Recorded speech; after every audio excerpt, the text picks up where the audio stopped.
the amazing, the one, the only Norma G. Hollis.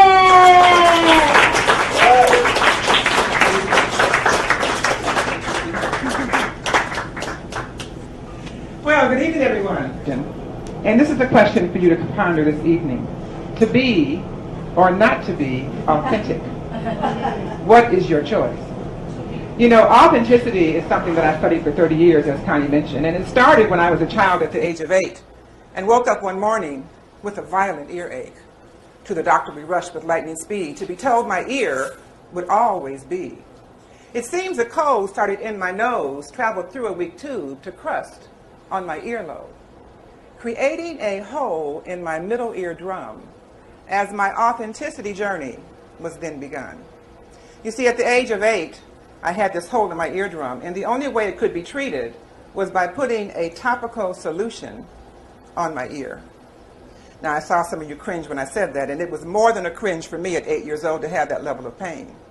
And what that caused me to do is look at the adults in my life and wonder, why was it that they couldn't quite get to helping me deal with this pain?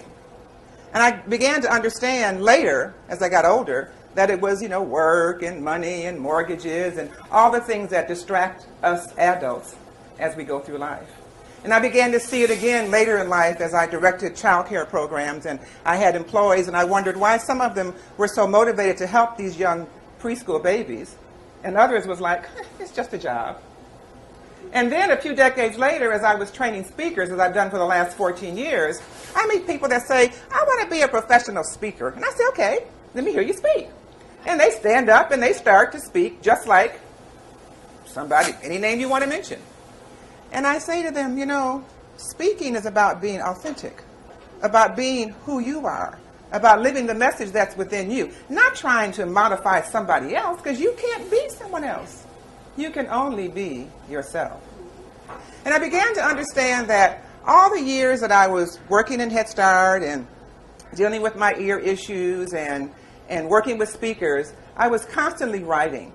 Actually, what was happening is I was having something channeled through me. I didn't understand what it was at the time. And every time I'd meet somebody, I'd say, do you know what this is? I wrote this. Do you know what it is? And it was volumes and volumes and volumes of writing. And I later began to understand that what I wrote was a whole system to help people become more authentic, to live their lives more authentically. So what I usually do in a full day program, I'm going to do in the next 7 minutes or so that I have left, and share with you what the concepts are of authenticity that I've uncovered. And I also would like to invite you to come to my free live event, which will be held June 26th at the Doubletree LAX. You can give me your information. You can sign my email list or give me your card. I will send you information to invite you so you can get the whole program. But authenticity is all about being who you are, because there's only one authentic you. And what was channeled through me was this system of understanding the dimensions of authenticity, which is about finding your authentic voice, the voice that lives within you. Everyone, every one of you I know has something within you that's constantly knocking and telling you, this is what you're supposed to do with your life, whether you're doing it or not. And usually when you're not, it knocks even harder. And so as I give you these 9 dimensions, I want you to think about where you are in this. I have a whole assessment that I'll give you on the 26th that gives you a score to let you know how authentically you are living your life. So the 9 dimensions are based on what I call 3 domains. And the domains are your inner voice, your outer voice, and your expressive voice. You have 3 voices in you. The voice that lives within is always knocking and talking to you. That's your inner voice. The outer voice is what we see when we look at each other and the assumptions we make by how we come across and how we show up. And the expressive voice is what we do with ourselves, who we have become, how we put that together to live our lives day to day. Now, the inner voice has 3 dimensions to it. Number 1 is intuition, the degree to which you listen to that voice and trust it. We all hear it, but do you allow yourself to trust it, and then do you follow it? The second one is integrity. Do you know what your values are? Do you know your beliefs? And then do you live them? Or do you allow them to guide you? Do you allow other people to take you away from your integrity? To what degree do you actually live your integrity? And the third one is inspiration. To what degree are you inspired versus motivated? Now, we may motivate you tonight, but no matter how much we motivate you, it's up to you to inspire yourself to do something about what you're motivated toward. Because nothing happens for you unless you inspire yourself to move forward. So the three dimensions of your inner voice are intuition, integrity, and inspiration. Now your outer voice, the three dimensions of outer voice, are first net wellness. Now net wellness is really important because people make a judgment about you when they see you, and they make an assumption about how well you're living your life. Now, as Connie mentioned, starch and starch don't go together. Too much starch and starch gives you a net wellness perspective that may not be as healthy as you may like it to be. What about your other issues with net wellness? You know, for me, I have a family that has a history of digestive cancers. So I've had to change my diet to deal with that.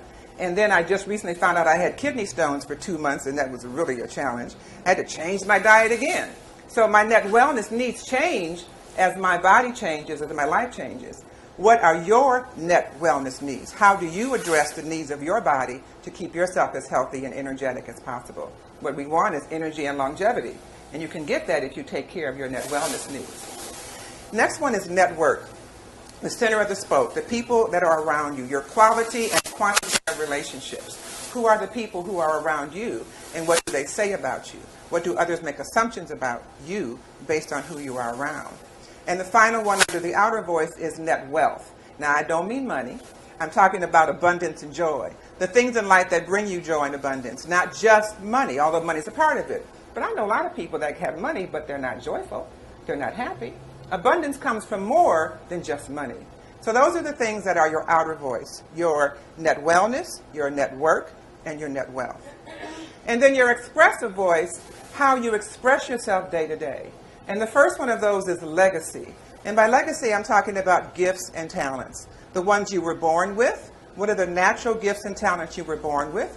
What are you doing with them? How are you using them in your life? Your authenticity, your joy comes a lot when you actually do and are who it is you were born to be. And that's by using your gifts and talents in an effective way. The second one is likability, your personality. You know, you can tweak your personality and show your best self. People usually are attracted to other people who are kind and who are generous. And so you each have a best part of yourself. How are you using it? What's your likability factor? And finally, your lifestyle. What do you do on a day-to-day basis? What are your habits? How can you tweak your habits to create a more authentic and effective life? Those 9 dimensions we spend all day going through at our live, full day live event. You get a chance to look at where you're at in living your life authentically. Authenticity begins with the inner voice. You have to be able to listen to that voice that speaks within you, that authentic voice that guides and directs you day by day by day. It's really important. So I ask you to be or not to be authentic. What do you choose? I'm going to close with that because I don't want Connie to tell me your time is up before it's time. And I would be happy to talk with you later. I have a whole program where I coach people across the country to live more authentically. I have calls with them every Tuesday night, and we all share information and become more authentic ourselves. I also have a number of what I call platinum proteges, also from across the country. You'll meet some of them on the 26th. They will be presenting. And what they do is I teach them to deliver as I'm delivering and share their story and blend their story into my authenticity program. It's a fabulous program. People tell me that it causes them to gain more clarity and confirmation. And I would be more than happy to assist you to gain and improve your authenticity. So I hope to see you on the 26th. To be or not to be authentic, what is your answer? Thank you.